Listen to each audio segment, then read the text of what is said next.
మన daily టీ10 updates కోసం right side లో ఉన్న సబ్స్క్రైబ్ బటన్ ని క్లిక్ చేసి ఆ పక్కన ఉన్న గంట కొట్టడం మర్చిపోకండి.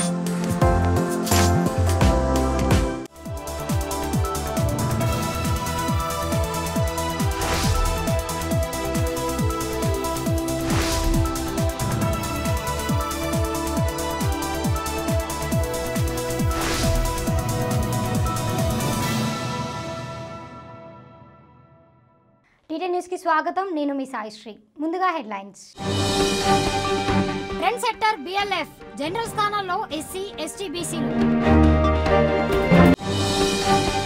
రాజీనామాల పర్వం టీఆర్ఎస్ కు షాక్. ఢిల్లీలో దారుణం, కూతురుపైనే పైశాచికం. అయ్యప్ప ఆలయంలోకి మహిళలు, నో రివ్యూ పిటిషన్. వారేవా పృథ్వీష ఆరంగేట్లోనే అదుర్స్. ఇక వివరాల్లోకి వెళ్తే బహుజన లెఫ్ట్ ఫ్రంట్ మాత్రమే తెలంగాణ ప్రజల బతుకులు మార్చే పురస్కారం అన్నారు బిఎల్ఎఫ్ కన్వీనర్ తమ్మినేని వీరభద్రం. తెలంగాణలో జనరల్ స్థానాల్లో ఎస్సీ ఎస్టీ బీసీ అభ్యర్థులకు పోటీ పెడుతున్నామని వెల్లడించారు. దమ్ముంటే మిగతా పార్టీలు కూడా సామాజిక న్యాయంపై చిత్తశుద్ధి రుజువు చేసుకోవాలని సవాల్ విసిరారు తమ్మినేని.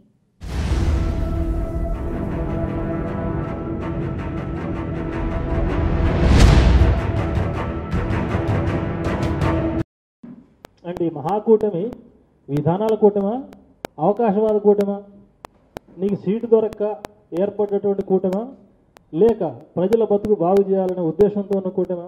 ఇట్లాంటి అవకాశవాద కూటమి ఇది ప్రజలు అర్థం చేసుకోవాలి. అది మాయా కూటమి కేసీఆర్.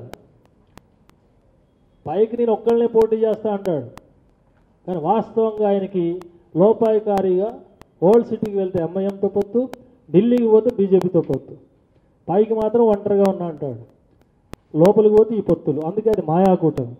ఇది దగా కూటమి, అది మాయా కూటమి. బహుజన కూటమి మాత్రమే తెలంగాణ ప్రజల బ్రతుకులు మార్చే ఏకైక పరిష్కారం అని చెప్పి మేము స్పష్టంగా చెప్పదలుచుకున్నాం. మేము చెప్పిన మాట కట్టుబడి ఉన్నాం. మీలాగా మాట తప్పడం లేదు మా దగ్గర. దళితులకు, బీసీలకు, ఎస్టీలకు అగ్రస్థానం ఇస్తామని చెప్పాం. మా టికెట్ల పంపిణీలు కూడా అది స్పష్టంగా చూపిస్తున్నాం. ఇప్పుడు ప్రకటించిన 27 సీట్లలో 2 ఓసీలు ఉన్నాయి. మేము ప్రకటించబోయే 30 సీట్లు కూడా 2 ఓసీలు ఉంటాయి. ఈ రకంగా ప్రతి లిస్టులో 2, 3 చొప్పున 10 దాటకుండా మా ఓసీలు ఉంటారు. మిగతా అన్ని కూడా బీసీలు ఉంటారు, ఎస్సీలు ఉంటారు, ఎస్టీలు ఉంటారు. జనరల్ సీట్లు కూడా ఎస్సీలు ఎస్టీలు ప్రకటిస్తున్న దమ్మున్నటువంటి కూటమి బహుజన కూటమి.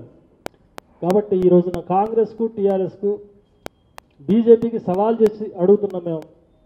మీకు నిజంగా సామాజిక న్యాయం పట్ల చిత్తశుద్ధి ఉంటే మీ లిస్టులు కూడా ఈ రకంగా ప్రకటించండి. చట్టబద్ధమైన రాజ్యాంగబద్ధమైన రక్షణలతో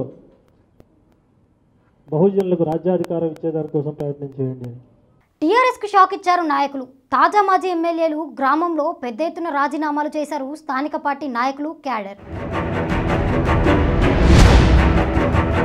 తాజా మాజీ ఎమ్మెల్యే కోరం కనకయ్య సొంత గ్రామం టేకులపల్లి మండలంలోని కోయగూడెంలో టీఆర్ఎస్ పార్టీకి పలువురు రాజీనామాలు చేశారు.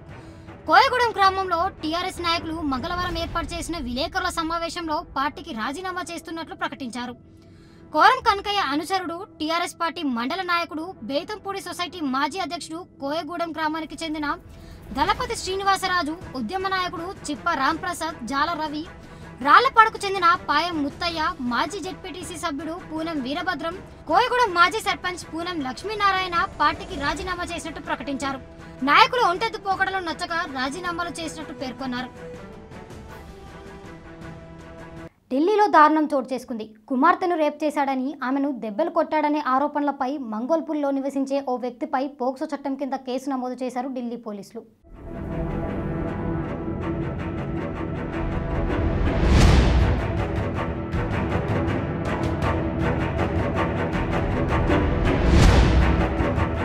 నిందితుడు తన కూతురుపై 2008 నుంచి లైంగిక అత్యాచారం చేస్తున్నాడని పోలీసుల రికార్డులో పేర్కొన్నారు.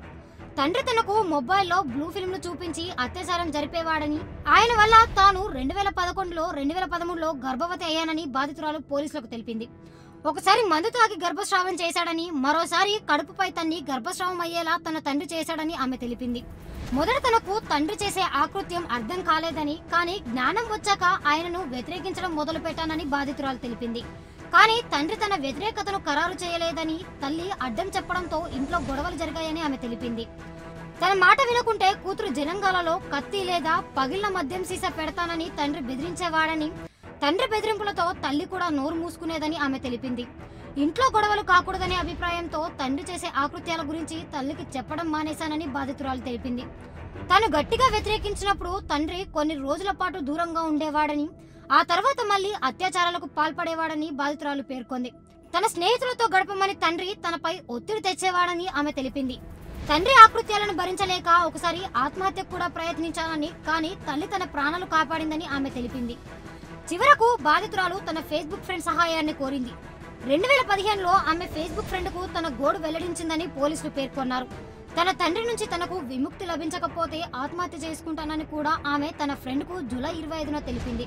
ఫేస్బుక్ ఫ్రెండ్ సహాయంతో బాధితురాలు ఇంట్లోంచి పారిపోయి నాగ్పూర్ చేరుకుంది. కొన్ని రోజులు అక్కడ ఉండి తర్వాత చైల్డ్ లైన్ పై ఫిర్యాదు చేసింది. నాగ్పూర్ పోలీసులు కేసును ఢిల్లీకి బదిలీ చేశారు. సెప్టెంబర్ 30న పాలం పోలీస్ స్టేషన్లో నిందితుడిపై కేసు నమోదైంది. పోలీసులు ఇంకా నిందితుడిని అరెస్ట్ చేయలేదు. బాధితురాలికి 17 సంవత్సరాల వయసు ఉంటుందని, ఆమె 12వ తరగతి చదువుతుందని చెప్తున్నారు.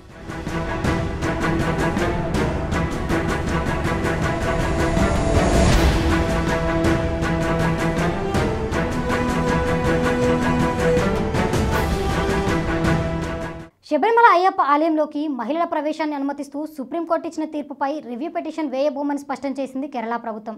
ట్రావెన్కోర్ దేవస్థానం బోర్డు కూడా ఇదే మాట చెప్పింది.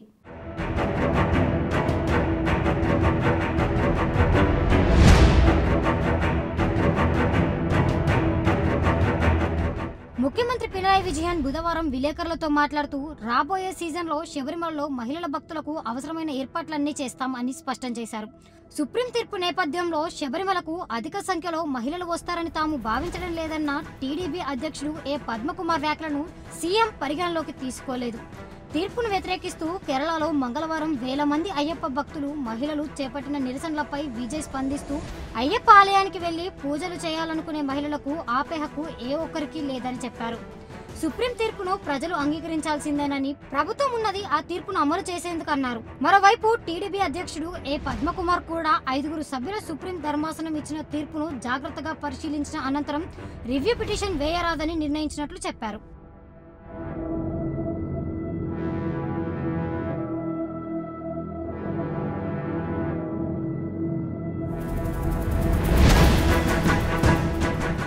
వెస్టిండీస్ మ్యాచ్ ద్వారా టెస్టులో టీమిండియా ఓపెనర్గా బరిలోకి దిగిన రెండో అతి పిన్న వయస్కుడిగా ఘనత సాధించిన పృథ్వీ షా ఆరంగేట్రం మ్యాచ్లోనే అరుదైన రికార్డును ఖాతాలో వేసుకున్నాడు.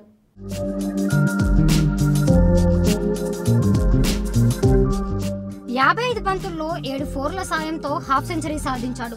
భారత్ తరఫున టెస్టులో ఆరంగేట్రం చేసిన మ్యాచ్లోనే హాఫ్ సెంచరీ సాధించిన పిన్న వయస్కుడిగా పృథ్వీ షా రికార్డు నెలకొల్పాడు. ఫలితంగా 59 ఏళ్ల రికార్డును పృథ్వీ షా బ్రేక్ చేశాడు. గతంలో అబ్బాస్ అలీ బేయింగ్ పేరిట ఈ రికార్డు ఉండగా దాన్ని పృథ్వీ షా అధిగమించాడు. 1959లో మాంచెస్టర్లో ఇంగ్లాండ్తో జరిగిన టెస్ట్ మ్యాచ్లో అబ్బాస్ ఆరంగేట్రం మ్యాచ్లోనే అర్ధశతకం సాధించాడు.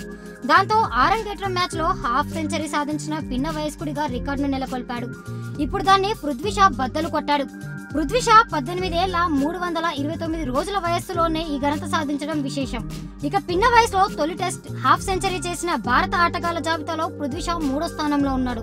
ఈ జాబితాలో సచిన్ టెండూల్కర్ తొలి స్థానంలో ఉండగా పార్థివ్ పటేల్ 2వ స్థానంలో ఉన్నాడు. రవిశాస్త్రి 4వ స్థానంలో, దినేష్ కార్తీర్ 5వ స్థానంలో ఉన్నారు.